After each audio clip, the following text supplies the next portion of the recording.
అండి welcome back to STV cooking channel. ఈరోజు మనం క్యాబేజీ కర్రీ టమాటా వేసి ఎలా చేయాలో చూద్దాము. క్యాబేజీలోని లాక్టిక్ ఆమ్లం గొంతులోని కండరాల నుండి ఉపశమనం అనేది మనకి ఇస్తుంది. అలానే క్యాబేజ్ దగ్గు కూడా మంచిగా పనిచేస్తుంది. క్యాబేజీ ఆకుల్ని కనుక నమిలినా అలా లేదంటే రసం తీసుకొని తాగినా మనకి మంచిగా దగ్గు అనేది తగ్గిపోతుంది. అలాగే గడ్డలు అనేవి వస్తూ ఉంటాయి కదా కొంతమందికి, వాటిపైన ఈ ఆకుని కనుక మనం ఆముదంలో వేడి చేసి పెట్టినా సరే గడ్డ అనేది మెత్తబడుతుంది. పిల్లలు మనకి క్యాబేజ్ అనేసరికి ఇష్టంగా తినరు కాబట్టి ఇలా చేసి కనుక మనం పెడితే మంచిగా తింటారు. ఒకసారి మీరు కూడా ట్రై చేయండి ఫ్రెండ్స్. కర్రీకి సరిపడినంత ఆయిల్ యాడ్ చేసుకొని ఆయిల్ కొంచెం వేడెక్కిన తర్వాత పోపుని యాడ్ చేసుకుందాము. కొంచెం పచ్చిశనగపప్పు, జీలకర్ర, ఆవాలు, తుంచుకున్న ఒక ఎండుమిర్చి, వీటిని కొంచెం ఫ్రై చేసుకుందాము. ఇలా పోపు అనేది వేగిన తర్వాత ఇందులోకి కట్ చేసుకున్న ఒక ఆనియన్, ఒక 2 పచ్చిమిర్చిని తుంచుకొని వేసుకుంటున్నాను.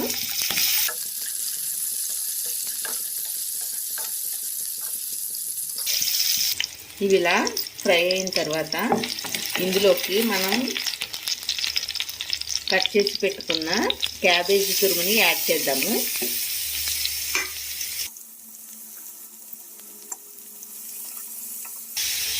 మూత పెట్టి ఒక 2-3 మినిట్స్ మగ్గనిద్దాము.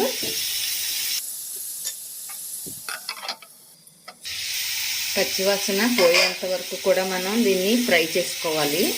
లేదంటే తినేటప్పుడు మనకి పచ్చివాసన అనిపిస్తే మంచిగా అనిపించదు.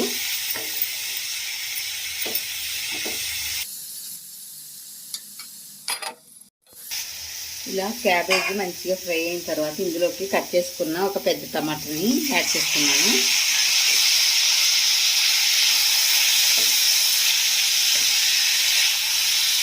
మూత పెట్టి 2-3 మినిట్స్ మగ్గనిద్దాము.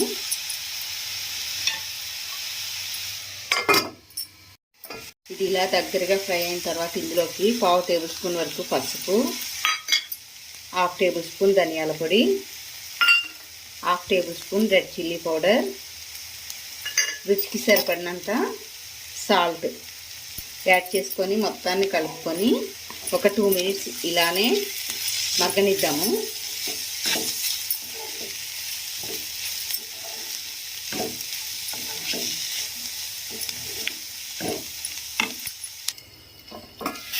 ఇలా దగ్గరగా అయిన తర్వాత ఒకసారి కలుపుకొని కొంచెం వాటర్ని యాడ్ చేసుకుంటే సరిపోతుంది. లేదు ఇలానే ఆయిల్లోనే ఫ్రై చేసుకుంటామన్నా అది మన ఇష్టం. అది నేనైతే కొంచెం వాటర్ని యాడ్ చేస్తున్నాను.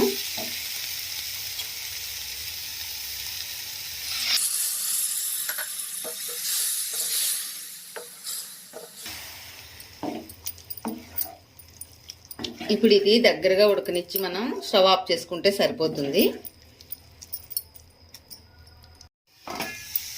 ఇలా కర్రీ దగ్గర పడిన తర్వాత మనకి ఆయిల్ అనేది సెపరేట్ అవుతుందా లేదా అనేది తెలుస్తుంది. మనం అప్పుడు స్టవ్ ఆఫ్ చేసుకొని సర్వ్ చేసుకోవచ్చు. అంతేనండి, ఎంతో టేస్టీగా ఉండే క్యాబేజ్ టమాటా కర్రీ అనేది రెడీ అయిపోయింది. రెసిపీ మీకు కూడా నచ్చినట్లయితే కనుక లైక్ చేయండి ఫ్రెండ్స్. అలానే మన ఛానల్ని కొత్తగా ఎవరైనా చూస్తున్నట్లయితే కనుక సబ్స్క్రైబ్ చేసుకోండి. Thank you friends.